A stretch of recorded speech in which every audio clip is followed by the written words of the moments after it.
فتولوا عنہ مدبرین، چنانچہ وہ لوگ انہیں پیچھے چھوڑ کر میلے پر چلے گئے. اب وہ پورا گاؤں حالی ہو گیا.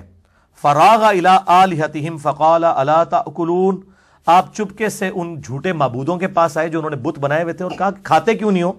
ان کے سامنے اتنی بڑی بڑی ٹریوں میں انہوں نے کھانے لا کے رکھے ہوئے. بیسیکلی کھانے تو انہوں نے وہاں کے جو مجاور ہیں انہوں نے اپنے پیٹ پالنے کے لیے رکھے ہوتے ہیں. یہاں پہ بھی اب یہی ہوتا ہے درباروں کے اوپر، چاہے وہ ہندوؤں کے ہوں چاہے مسلمانوں کے. وہ ظاہر ہے وہ جو بزرگ صاحب قبر ہے اس نے کہاں سے کھانا پینا ہے؟ اگر وہ نیک ہے تو اللہ کی جنتوں میں ہے، اور اگر بد ہے تو اس کھانے سے آپ اس کو کوئی نفع نہیں پہنچا سکتے. وہ تو باہر کے جو لوگ ہیں انہوں نے اپنے پیٹ جو ہے وہ موٹے کرنے ہوتے ہیں. تو ان پہ چڑھاوے جو چڑھائے ہوئے تھے، تو ابراہیم علیہ السلام نے طنز کے طور پر ان سے گفتگو کی کہ وہ کھاندے کیوں نہیں ہو؟ کھاؤ نا اگے جڑا مال پیا ہے جے. اچھا ما لکم لا تنطقون، اب انہوں نے کیا جواب دینا تھا؟ پھر انہوں نے کہا کہ جواب کیوں نہیں دیتے؟ تو ویسے تو کہتے ہیں نا وہ جناب وہ بزرگ تو جناب اتنے 100 میل سے بھی دور سن لیتے ہیں اور یہ سارے معاملات. یہاں پر بھی بتوں کے بارے میں اگر ان کا یہ عقیدہ تھا کہ آلہہ ہیں تو سنتے کیوں نہیں ہو؟ جواب کیوں نہیں دیتے؟ فراغ علیہم ضربا بالیمین، پھر انہوں نے پوری قوت کے ساتھ ضرب لگائی اپنے دائیں ہاتھ سے اور سارے بتوں کو توڑ دیا. سورۃ الانبیاء میں آتا ہے کلہاڑا لے کے انہوں نے سارے بت توڑے اور جو سب سے بڑا بت تھا اس کے کندھے کے اوپر انہوں نے وہ رکھ دیا کلہاڑا. اور پھر جب وہ قوم آئی تو ان کے ساتھ بھی توریہ کیا اور کہا کہ ان کے بڑے سے پوچھو. یعنی وہ یہ کہنا چاہ رہے تھے کہ اگر یہ بولتا ہے تو پوچھ لو کس نے کیا. ٹھیک ہے، ان کے بڑے نے کیا ہوگا. اور بڑے سے مراد انہوں نے اپنے دل میں اپنے آپ کو لیا کہ جو ان سے زیادہ طاقتور اور بڑا ہے، اور ان کو یہ سمجھ آئی کہ یہ کہہ رہا ہے کہ یہ بڑے بت نے کیا ہوگا. تو انہوں نے کہا یار یہ انہوں نے کہا ابراہیم تجھے پتا تو ہے یہ کچھ نہیں کر سکتے. پھر ابراہیم علیہ السلام نے وہاں پہ خطبہ توحید دیا کہ جو تمہیں پتا بھی ہے تو تف ہے تم پر بھی اور تمہارے آباء و اجداد کے اوپر بھی. یعنی یہ بھی امت ابراہیمی ہے نا. یہاں پہ کہتے ہیں ذرا بزرگوں کا نام احترام سے لیں. ابراہیم علیہ السلام نے تو بزرگوں نے پہلے جڑا نے لمحہ پایا ہے. انہوں نے کہا تف ہے تواڈے ہوتے بھی تواڈے بزرگاں ہوتے بھی کہ تسی لوگ بے دلیل اس طرح کے معاملات میں. اب یہ مثالیں لا کے دیتے ہیں. وہ دیکھیں جی حضرت موسیٰ علیہ السلام کو اللہ نے کہا فرعون سے اس طرح بات کرنا. بھائی یہ امت جو ہے ابراہیمی ہے، یہ امت توحید ہے، یہاں پہ ابراہیمی خون ہے.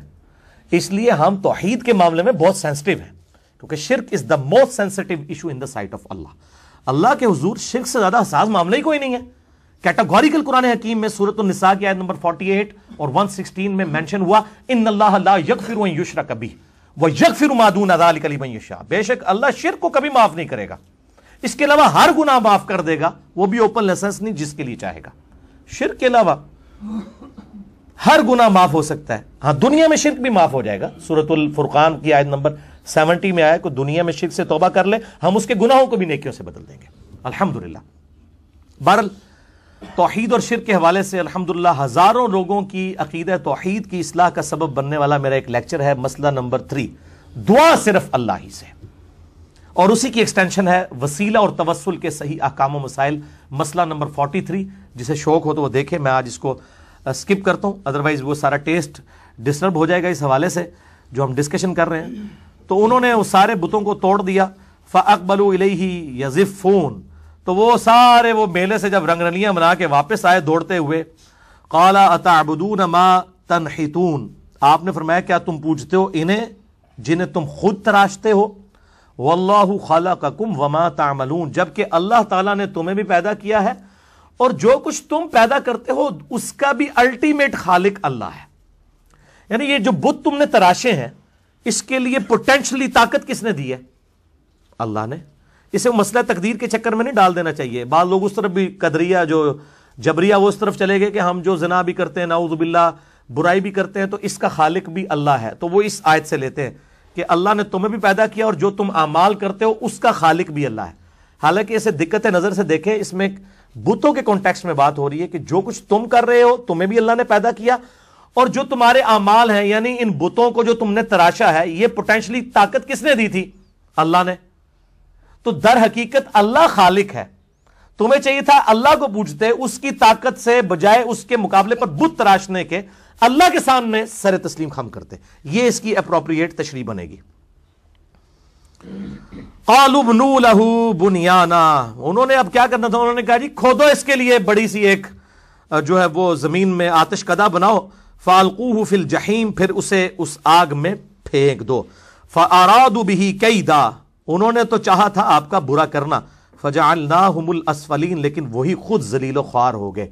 وہ سورۃ الانبیاء میں آتا ہے، اللہ نے کہا کہ ہم نے حکم دیا اے نار ٹھنڈی ہو جا ابراہیم پر اور سلامتی بن جا.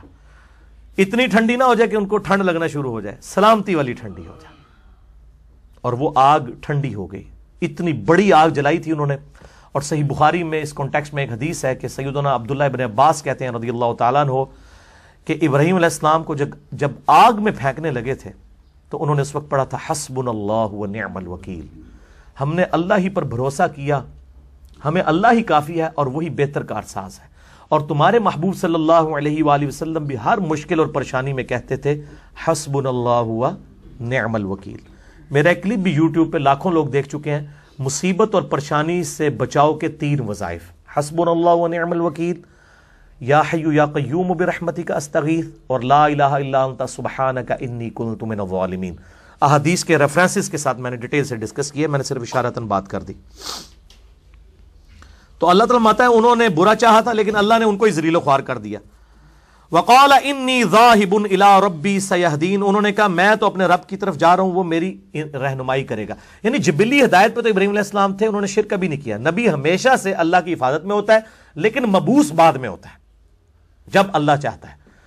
حضرت عیسیٰ علیہ السلام کو ماں کی گود میں مبعوث کر دیا، ہمارے محبوب صلی اللہ علیہ وآلہ وسلم کو 40 سال کی عمر میں مبعوث کیا، لیکن اللہ کی حفاظت میں تھے. وہ 40 سال کی زندگی بھی اللہ نے دلیل بنائی ہے سورہ یونس کے اندر آیت نمبر 15 میں کہ نبی فرما دیجئے میں اتنا عرصہ تم میں رہوں، کوئی ایسی بات مجھ سے دیکھی ہے جو اگر میں یہ دعویٰ کر رہا ہوں یہ کتاب اللہ کی طرف سے آئی ہے، میں نے کسی فلاسفر کی شاگردگی نہیں کی، میں نے کسی شاعر کی سامنے جو ہے وہ دوزانوں نہیں بیٹھا جا کے، میں نے ایسا کلام کیسے، یہ سوائے اس کے کہ یہ ڈیوائن سورس ہے اس کا.